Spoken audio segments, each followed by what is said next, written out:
So I just got through watching 1917, a film that won for Best Cinematography, Best Sound Mixing, and Best Visual Effects at the Oscars, and rightfully so. I really, really loved the cinematography. I loved the visual effects, how it really takes you back to that era, during 1917. The acting was very good. The film started off slow. It had to build up the introducing like the story, which is the mission of the two young soldiers, Lance Corporals, Schofield and the main guy, Blake, whose brother is part of the second Devons, or I guess you could say second division. And I guess that's the reason why they approached him because he would take this pretty insurmountable and pretty, you know, tough mission on their hands. Only two of them deliver a message to let the second Devons know that they're in for a trap by the Germans. That if they send their men over the hill, over the ridge to try to fight the Germans, they're going to be slaughtered. 1,600 men lost. That's a whole division right there, pretty much, whole battalion. The two young guys who played the roles, so I mean, of these two soldiers, did a really good job. And Schofield was the one that I really leaned more towards. I mean, he also was the one who pretty much factored into like the rest of the film. After young Blake was killed, he pretty much Blake was pretty too trusting and a good guy, good heart, and he wanted to help a German who was shot down.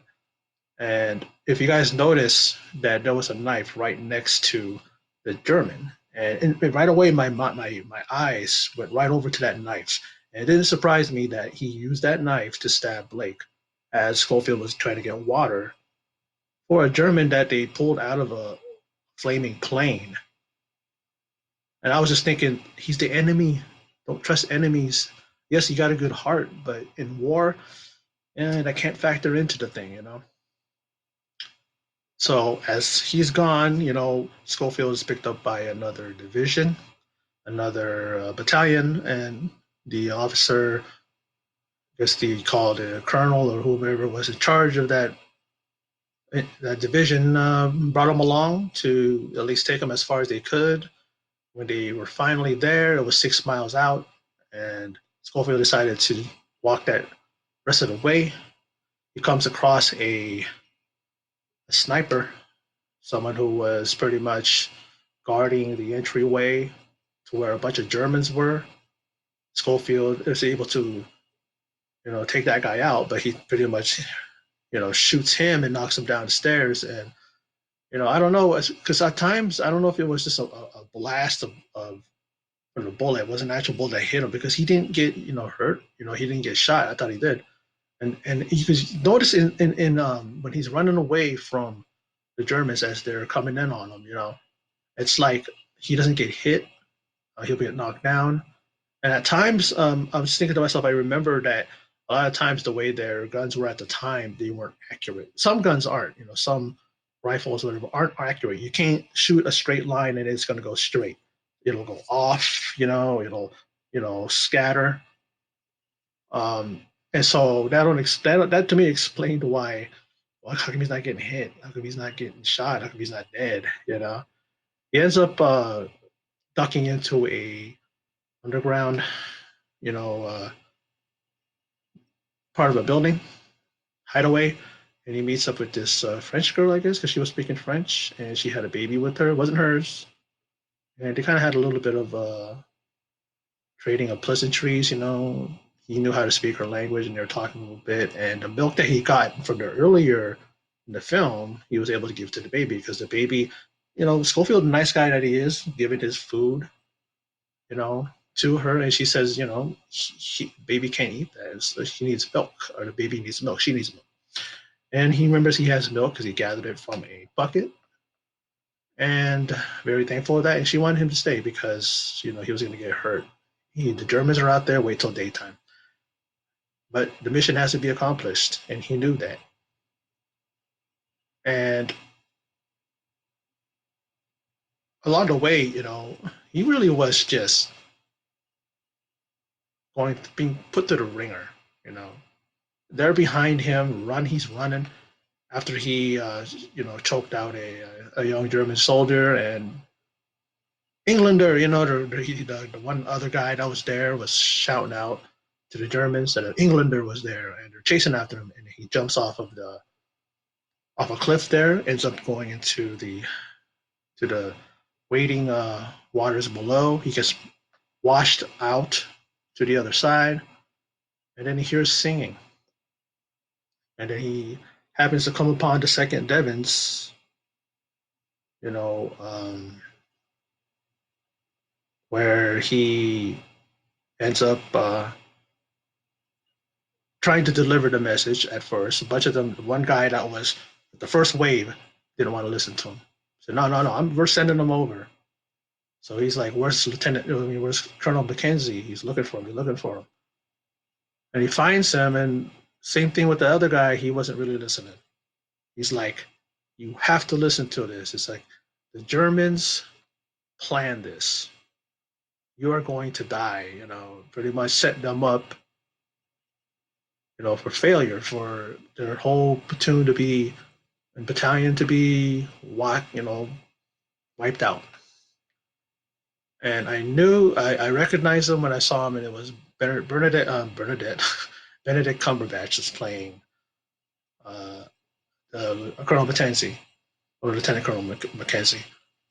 And the guy really, his character wasn't even appreciative. He said, "Fuck off."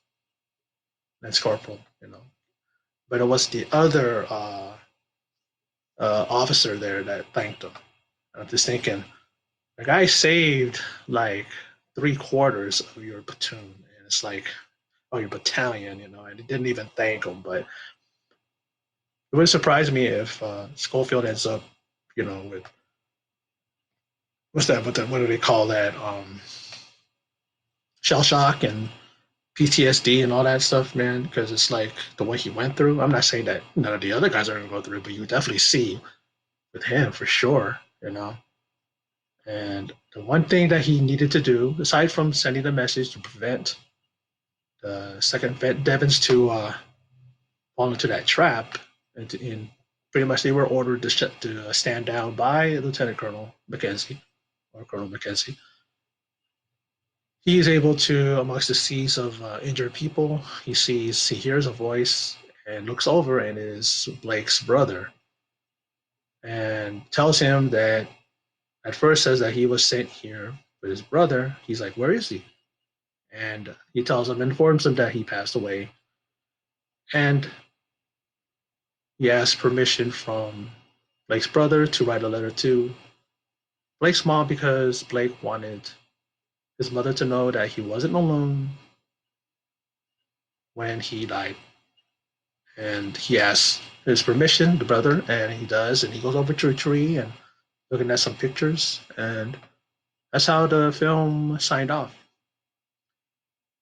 What do I feel about the movie? It moves slow in the beginning. And I know that they were trying to build up the film. You start very slow. And I'm not saying that that was a bad thing, but it wasn't until maybe going into like end of the second act into the third act is where you saw a lot of the action picking up and a lot of the you know firefights and the Germans trying to take out Schofield, and you see him with that pretty. It was a pretty great. I love that scene when he was shooting out with I guess you call him a sniper up in the tower there. And that one scene when he comes upon just the whole battalion just sitting down and listen to one guy singing, and it pretty much signaled hope for him that he knew he was amongst people, his fellow soldiers, after having been running away from the Germans and pretty much with the inch of his life, almost dying. You talk about a guy who's going to get so many ribbons and so many medals for what he did. A hero, because he was able to save that battalion, the Second Devons. So, you know, I just think about what happens with when Mackenzie, who doesn't even thank him, he just says, "Fuck off, Lance Corporal." And it took the other officer to thank him, and at least he got that. At least he was, he felt, I guess, vindication for that, vindicated. I guess, okay, I got my. That's oh, the hell with Mackenzie if he doesn't want to say, because I would have said that. I would have thought that, like, okay, thanks for nothing. I would think that later, because of course at the moment you're not thinking about anything, but just you sent the message, you got it to where it's supposed to go, and you helped save a battalion, even though there were some casualties, but it could have been worse. Could have been worse. But like I said, everybody in this film did a good job. Sam Mendes, who directed Skyfall and American Beauty, he directed this. I believe he was nominated for an Oscar. He got 10 nominations. I believe he was nominated for best director. And I know that the film got nominated for best picture. I thought it won, but then I remember it was Parasite that won. So, and I have yet to see that. I'm probably going to see that movie next week. I may think about doing that and doing a review and my thoughts on that. But that's my thoughts on a review of 1917. As far as war movies goes, I would say it's right up there. It's not a Saving Private Ryan or a Platoon, Apocalypse Now, but it's in a class all its own, and it really is an enjoyable film, and I enjoyed it. And actors were amazing in this film, especially the two guys, but the one guy that played Schofield was excellent. I think he did a great job in displaying the emotion, the just determination, and also just that just the intensity that he needed for this role. He needed to be single focus, laser focus, single minded in his character's approach to just getting there and delivering the message, and he did. True hero, this character, if it's real, based on I believe it was, because at the end we see a sort of a thank you and a kind of a little thing there to a Alfred, was it Alfred Mendez or something like that, a lieutenant, and it says thank you for your story or telling your story. So a lot of these stories are definitely based on reality. They have to kind of skew it a little bit just because some of it doesn't translate over to cinema well. But whatever the case is, this was really a great film, great cinematography, visual effects, great storytelling, and I definitely enjoyed it. And you know, it took a bit to get going, but once it did, it was like that, very enjoyable. So that's my review again, and my thoughts on 1917. And for those of you who stopped by and checked out this video, I appreciate it. And in closing, as always, take care.